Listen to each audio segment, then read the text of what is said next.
Like et abonne-toi à notre chaîne YouTube, où cette araignée grimpera sur ta tête pendant ton sommeil. Quand l'an 2000 est arrivé, vous avez sûrement aussi pensé que nous étions arrivés à un nouveau millénaire où il y a des voitures volantes, des overboards et tous ces incroyables véhicules futuristes que Hollywood nous a promis. Dans une ère où presque tout le monde a un assistant virtuel sur son téléphone, la seule chose dont nous avions besoin était un meilleur moyen de transport. Et ne vous inquiétez pas, le futur est déjà là. D'un véhicule qui est déjà en train de remplacer les satellites à un prototype révolutionnaire de voiture volante la plus cool de tous les temps, voici les 12 véhicules volants les plus insolites qui vont changer le monde. Numéro 1, Zeppelin Veriolift. Quand je dis Zeppelin, la plupart d'entre vous pensent probablement au groupe de rock emblématique des années 60, Led Zeppelin. Ou peut-être au tristement célèbre Hindenburg, qui a pris feu au milieu de sa trajectoire, tuant 36 personnes et en blessant beaucoup d'autres. Mais dans tous les cas, le mot Zeppelin est un mot synonyme de rétro, et non de quelque chose d'avant-garde et futuriste. Et bien ici, je vous présente l'avion qui va changer les voyages pour toujours.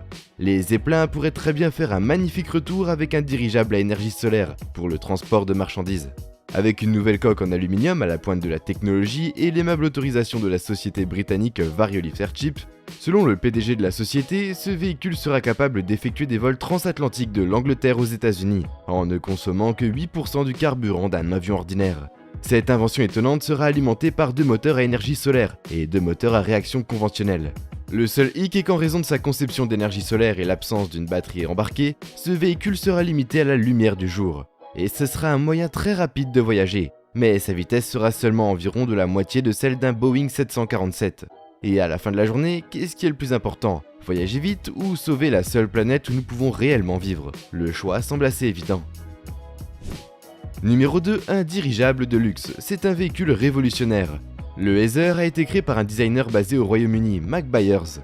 Ce véhicule est basé sur un dirigeable et permet aux invités de découvrir un large éventail de destinations en un temps beaucoup plus court que les avions ordinaires, tout en profitant de certaines des vues les plus époustouflantes et paradisiaques que l'on puisse imaginer. Non mais vraiment, vous volerez parmi les nuages comme un oiseau. Le plus cool est que l'espace intérieur a été conçu pour être aussi ouvert que l'appât, encourageant l'interaction sociale et fournissant un espace de rassemblement commun pour les inviter à se rencontrer et à apprécier la vue ensemble. Mais si vous recherchez l'intimité dans un espace plus personnalisé, vous disposez également de votre propre chambre, avec votre propre armoire, un lit et un bureau. Il y a aussi un bar-cafétéria où les gens peuvent se détendre tout en regardant la Terre vue d'en haut. Qu'en pensez-vous? Tout ce qui concerne l'Heather a été minutieusement pensé. Même son extérieur a été conçu pour ne ressembler à aucun autre dirigeable jamais produit, ce qui élimine la notion de danger. Son apparence épurée et futuriste communique non seulement la sécurité et la précision, mais aussi une nouvelle génération de dirigeables qui est propre, pratique et précise. Vous pouvez clairement voir que les ingénieurs ont été influencés par The Thunderbird 2, Star Wars et la navette spatiale de la NASA, le tout en un seul véhicule. Numéro 3, Flyboarding. Avez-vous déjà entendu parler de l'hydrovoltage? C'est un nouveau sport et il a l'air très amusant. Le sport se fait grâce à un flyboard, mais comment ça marche exactement? Le flyboard est une sorte d'overboard qui est attaché par un long tuyau à un jet ski, ce qui permet de conduire le flyboard dans les airs ou dans l'eau pour réaliser des figures. L'eau est forcée sous pression par le jet ski par un tuyau jusqu'à des bus fixés à des bottes qui soutiennent le pilote qui projette des jets d'eau sous pression. Pour effectuer le mouvement de poussée et avec le contrôle du pilote sur l'orientation vectorielle des jets d'eau, il peut atteindre une hauteur de 15 mètres dans les airs ou plonger la tête la première dans l'eau jusqu'à 2,5 mètres. Le flyboard a été inventé à l'automne 2012 par Frankie Zapata. La conception permet à l'appareil de sortir de l'eau et d'être stable dans l'air. Il a été réalisé par la propulsion et la stabilisation sous les pieds. Le français de l'Institut national de la propreté industrielle a accordé à Zapata un brevet pour son invention. Le flyboard a fait l'objet d'un procès intenté par son concurrent, Jet Li, qui a été abandonné sans préjudice en mars 2013. Le flyboard a été pour la première fois dévoilé au public lors des championnats du monde de jet ski en Chine en 2012. Numéro 4, Overbike. Vous n'avez pas besoin de voyager dans une galaxie lointaine pour piloter une moto volante. Semblable aux speeders dans les films Star Wars, il suffit d'aller au Japon, où la start-up Ala Technologies, soutenue par le footballeur Kaseka Honda, ancien joueur de l'AC Milan, a récemment dévoilé la X-Turismo, édition limitée. Le premier overbike fonctionnel au monde capable de planer dans les airs grâce à un système de propulsion hybride composé d'un moteur à combustion interne et de 4 moteurs électriques. Cette incroyable moto à décollage vertical existe en noir et en rouge, avec hélice de base et patins d'atterrissage. Avec une autonomie de 30 à 40 minutes, l'édition limitée X-Turismo a une vitesse de pointe d'environ 100 km/h. Elle pèse 300 kg et est équipée de 4 moteurs électriques. Elle a une capacité de charge de 100 kg. Ok, tout cela semble incroyable, mais quel est son prix? La machine coûtera 77,7 millions de yens, soit plus de 586 000 euros. Jusqu'à présent, le choix a été d'aller de l'avant, dit le PDG d'Ali Technologies. L'entreprise espère offrir une façon nouvelle de se déplacer, mais il y a encore beaucoup de travail à faire avant de réussir. Car les overbikes ne sont pas encore autorisés à circuler, même dans les villes japonaises, en raison de réglementations. Leur utilisation sera donc limitée à ce stade, aux pistes d'essai au pied du mont Fuji. Surtout, le PDG espère que ce véhicule incroyable facilitera les opérations des équipes de sauvetage, dans des endroits difficiles à atteindre. Numéro 5, la Terrafugia TFX. La voiture volante pour tous. Et la devise et le produit est une incroyable voiture volante. La Terrafugia TFX s'appelle la voiture volante pour tout, parce qu'au moins, dans les airs, elle est capable de s'auto-contrôler.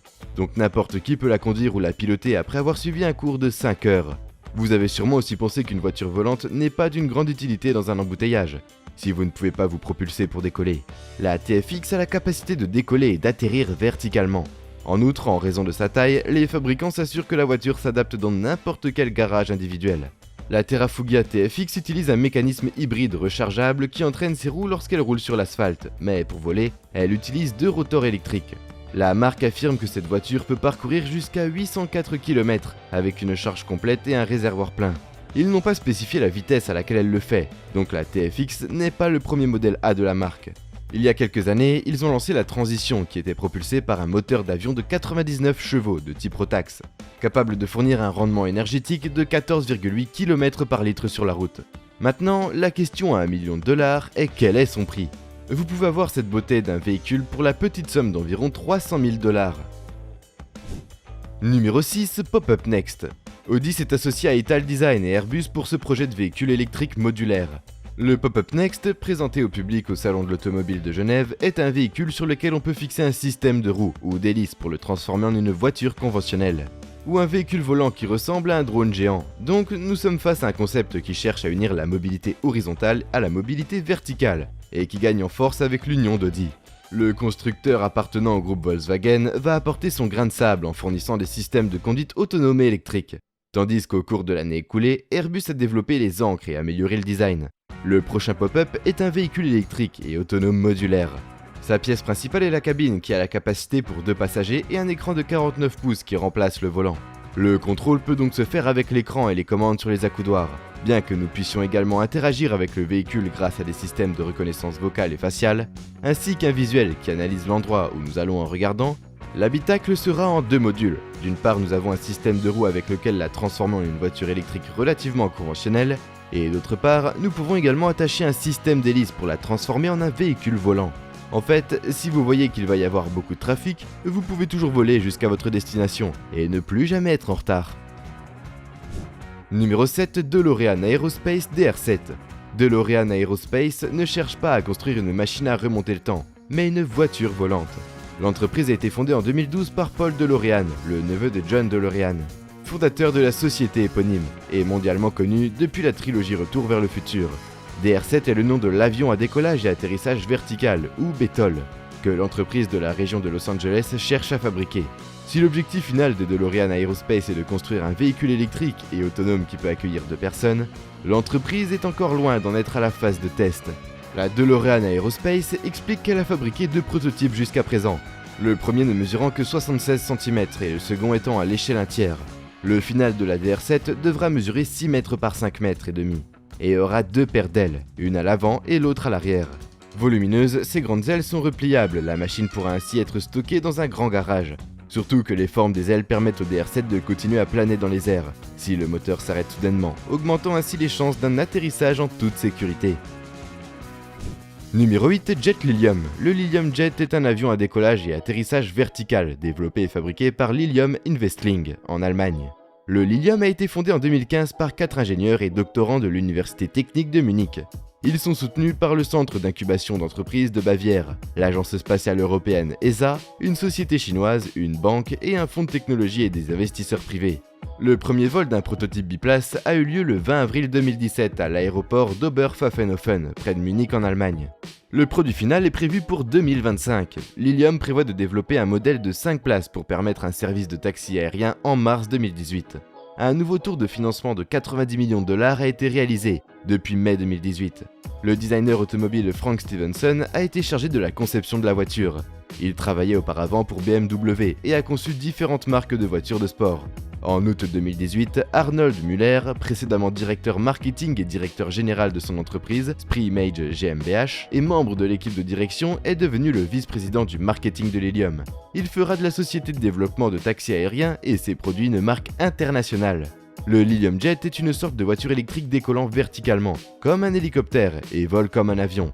Il offre 5 places et est destiné à un usage de taxi. Numéro 9. Un Airspeeder Mark III. Les sports mécaniques sont à l'origine de nombreuses innovations dans les véhicules grand public. Actuellement, les véhicules électriques sont à l'honneur. La Formule 1 par exemple contribue largement au développement des voitures électriques. La même situation se joue aussi actuellement dans les airs avec les voitures volantes électriques. Airspeeder vient de franchir un cap important. La société a récemment réussi à réaliser avec succès son premier vol d'essai de sa voiture volante électrique, la Aloueda Aeronautics Mark III. Le pilote à distance a piloté une version non habitée de cet avion électrique à décollage et atterrissage vertical au-dessus de l'Australie du Sud. Avec l'autorité de sécurité de l'aviation civile comme témoin officiel, la machine peut atteindre une altitude de 500 mètres et 100 km/h en 2,8 secondes à distance. Les pilotes sont en sécurité dans des cockpits au sol et courent virtuellement avec des systèmes LiDAR pour éviter les collisions.